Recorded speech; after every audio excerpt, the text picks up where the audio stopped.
Find out how you could start saving.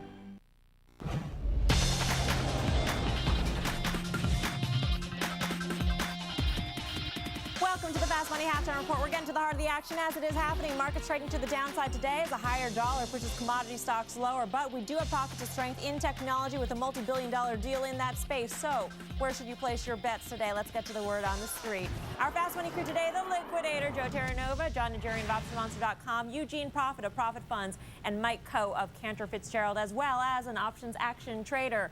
JT, let's start off with you. Certainly the dollar seems to be weighing on this market, and if you are in the camp and you believe that the Fed meeting combined with the G20 will potentially give the markets a reason to be spooked, then you should believe that there is dollar strength, at least in the near term. Yeah, absolutely. And let's add, in addition to that, you have 3 Treasury auction this week. Melissa, there is a lot out there for investors to be nervous about this week. If there's any opportunity for the impending correction the entire market's been looking for, it comes from now until the end. This curious time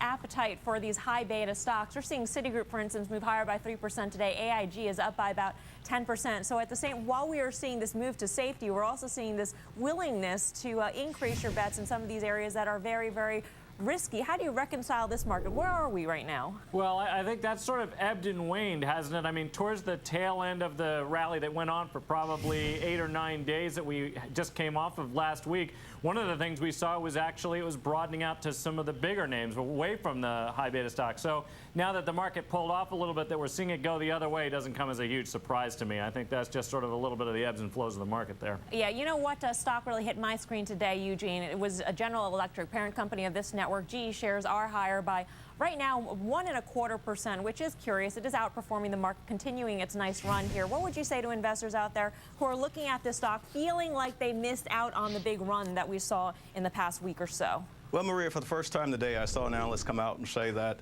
the folks at GE should be on the industrial business and not so much on the capital part of GE Financial.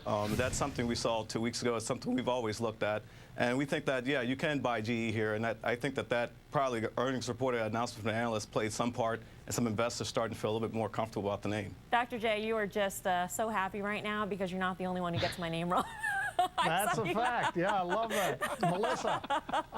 It's okay, Eugene. I forgive you. That's all right. But a lot of institutional activity in GE for the last week, heavy institutional buying.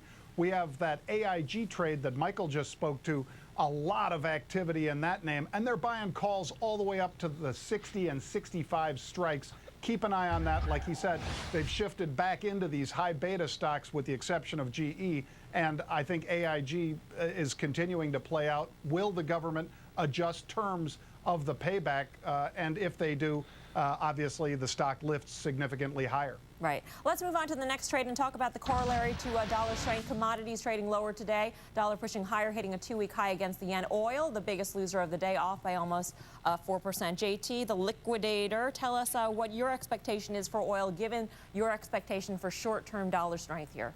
Melissa, before I do that, when you talk to Eugene again, remind him he played for the Cowboys, not the Redskins. That's your way of getting him back. But look, when you talk about oil and commodities right now, if we are going to have a rising dollar on concerns throughout the week about what's going on with the G20, what's going on with the Treasury auctions, and what is going on with the FOMC meeting, you are going to see significant weakness in the commodity space. And you're seeing it today in oil. Oil today cannot rise with the rest of the tape that's actually trying to rise here. So the oil trade right now appears to be pointed to the downside, and I would expect that to remain in place again through the remainder of the month. I would think today we actually go below 69 in oil. Michael, among the oil equities, what sort of leaps out at you as potential buying opportunities given this weakness that we're seeing here?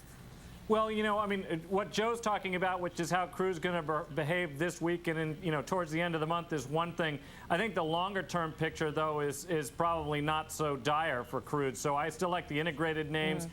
Names like Conoco and Chevron. Right. And just quick touch on gold here, because we are seeing weakness off the back of dollar strength. Eugene Profit, are you a buyer of gold at these levels, whether it be the commodity itself or some of the gold miners? I'm not. I'm not a big commodity player, and I think that at 1,000, I said some time ago, it would bounce back from 1,000. I don't see any reason to change that opinion yet. Yeah, it's amazing. We look at gold 1,004 an ounce, and we say, maybe that's a buying opportunity. My things have changed. Moving on to the next trade here, we got a big deal in the tech sector today. Dell announcing it will acquire Perot Systems in a deal valued at $3.9 $2.9 billion. Dell, no surprise, trading lower by just about 4%. Tech sector, though, pushing higher overall. The Nasdaq is in the green, although barely. Dr. J, you know what really jumps out is the call activity, though, in Pro Systems that we saw on Friday. That was a little bit peculiar, wasn't it? Yeah, it does. It's one of those things that makes you say, as Guy would say. And as he did say, in fact, and I know he and Pete were pretty much pounding the table for Dell doing some sort of a deal. Sooner or later, it's going to be a device as well, or something in the video game space, I believe. But this is a $4 billion deal done without financing. I think a lot of the big tech names will continue to just gobble up smaller companies in the space. And this is just one of many that are going to happen between now and the end of the year. Right. Options volume, Melissa, we should the know. template was put in. Melissa, I'm sorry. Yeah. The template was put in place here by IBM and Hewlett-Packard. Right. They were able to navigate through the recession by being in the computer service sector, and this is exactly what Dell needs to do. Right. It's a smaller scale purchase than say Hewlett-Packard and EDS, but still bolt-on acquisition that diversifies Dell's business. Mike Coe, in terms of what you're seeing jump out, because Dell CEO made clear that he is still open to the possibility of further acquisitions. Is there any peculiar activity in the options space today in terms of potential acquisition targets, given the high activity that we saw in Pro Systems on Friday? Call activity on that name was about at a 7-year high, in fact, on Friday. Yeah, you know, I mean, one of the reasons that stuck out so much, though, was because Perot didn't typically have a lot of options volume. I mean, 2,000 of those 20 calls traded. Only, I think the next most active option was 700 contracts. That represents about 200,000 shares. In most of the bigger tech names, this would just be a blip. It happens to stand out a lot there because the options aren't that active. You're going to see more options activity in general when a deal like this gets announced, but I don't know that it's going to be as easy to read into it as that happened to be. I mean, that definitely, when we look at it in retrospect, you say, wow, that's a little bit strange, and I'm sure somebody's asking some questions about it. But I don't know that you can necessarily read into what the next target will be based on that. And I wonder if the SEC is going about that as well. We shall see. Topping the tape today, retailer sector being helped by shares of Dollar Tree, which are higher by more than 5%. Sears trading higher by more than 4% as well. The theme here in today's retail space is the sort of the value plays. Eugene Profit, any of these you like, and it seems like only when the tape is down do these names work. Well, I don't like either, really. Dollar Tree, you've had 8% increase year over year in store traffic, so they have a meeting on Wednesday, and maybe some investors trying to get ahead of that. Sears, you had a director buy $1 million worth, and so if you're looking at insider trade transactions, you might take a look at that. But like a Walmart, Walmart's up 1.25% today, but it doesn't do well in a good tape. Yeah, I think that I like Costco better than Walmart here, even though we own Walmart. I think that there are more defensive plays here, and investors are trying to find a little bit of growth for a turnaround play in overall economic environment. But you only see this kind of divergence from when the market begins to sell off, people looking at more risky names. Okay, going to take a quick break here on the Halftime Report. On tonight's Fast Money, top-ranked IT analyst breaks down Dell's deal. What does it mean for the company and the future of tech M&A? Coming up next, a CNBC exclusive with AOL's new CEO. How is he going to get this internet giant back on track? But the Fast Money Halftime Report continues right after this. Merger Monday. Dell makes a big dive into services. What other tech transformations are